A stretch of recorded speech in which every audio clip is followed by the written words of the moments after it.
Oke, bismillahirrahmanirrahim. Kita lanjutkan ke part 4. Jadi part 4 ini kita akan membahas terkait hubungan antara linear velocity dan angular velocity.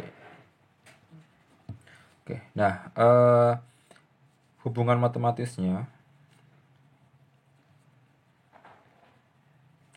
itu seperti ini.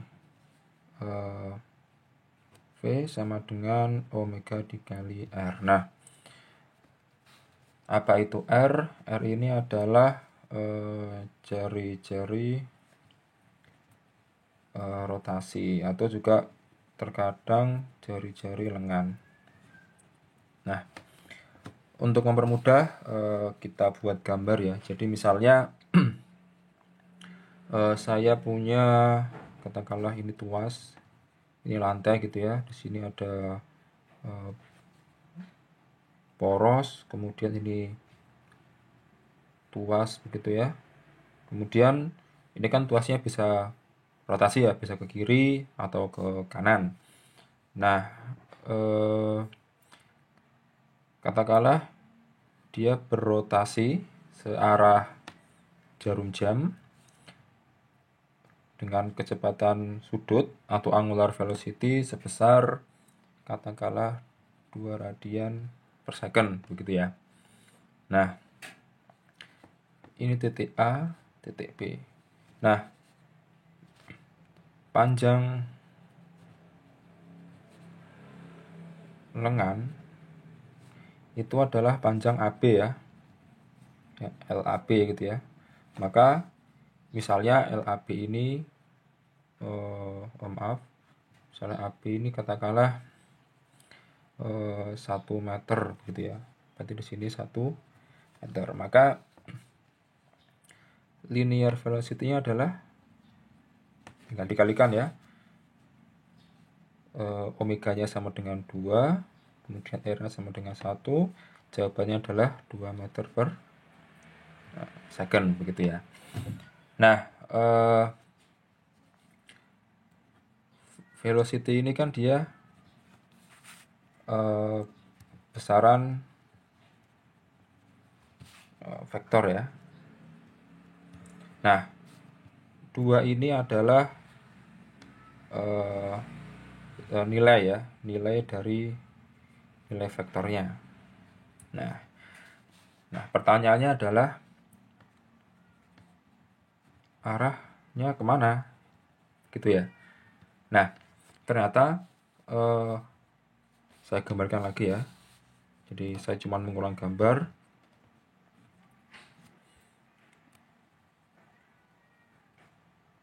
Nah, karena dia bergerak rotasi searah jarum jam dengan kecepatan sudut 2 radian per second, berarti kan tuasnya bergerak ke arah sini ya. Nah, arah dari linear velocity itu selalu tegak lurus dengan lengannya ya. Jadi ini tegak lurus gitu ya. Tegak lurus membentuk 90 derajat ke sini ya. Nah, kenapa ke sini? Kok nggak ke sini? Ya karena dia berputar ke sini gitu ya. Kalau misalnya arahnya dirubah gitu ya. Misalnya sama gitu ya di sini, tapi kecepatan sudutnya berubah arah menjadi berlawanan arah jarum jam.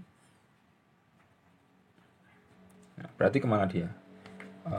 Linear velocity-nya berarti ke sini ya. Gitu ya. Membentuk sudut 90 derajat gitu ya. Jadi misalnya ada gambar gini lagi. Misalnya gambarnya lurus gitu ya. Titik AB, kemudian ini dia bergerak sepanjang katakanlah bergerak dengan kecepatan sudut katakanlah 10 radian per second. Ini A, batang AB begitu ya.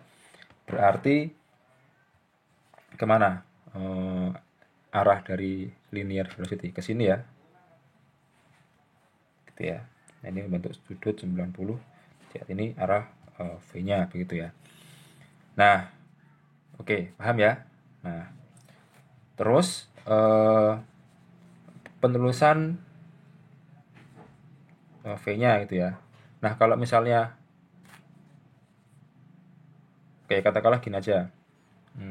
AB untuk ini adalah 5, oh jangan kebanyakan, 2 meter misalnya. Berarti V-nya berapa? Ini ya, W-nya sama dengan omega-nya sama dengan 10, R-nya berapa? 2 ya. R2 berarti 20 meter per sekon ya, atau 2 meter per detik. Nah, dalam penerusan V ini jangan hanya V ya, tapi pakai indeks di sini gitu ya. Nah, karena dia kecepatan di titik A terhadap porosnya B, maka penerusannya adalah A terhadap B gitu ya. Nah, A ini menunjukkan titik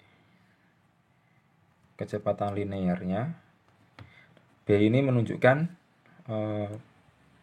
pusat rotasi. Nah, kenapa ini penting? Karena nanti kita akan menggambar dan VAB itu tidak sama dengan VBA, jadi harus hati-hati. Maka karena gambaran seperti ini berarti VAB. Nah, contoh lainnya misalnya ada lagi di sini ya. Misalnya saya gambar ya di sini. Ini katakanlah C, ini D, kemudian dia bergerak ke sini. Berarti kan V-nya ke sini ya, membentuk sudut 90 derajat. Maka V-nya apa? V DC ya, karena bukan VCD tapi VDC. Kenapa? Karena D ini titiknya, titik kecepatan linear. Nah, C-nya di sini sebagai poros atau pusat rotasi. Nah, beda ya antara VDC dengan VCD.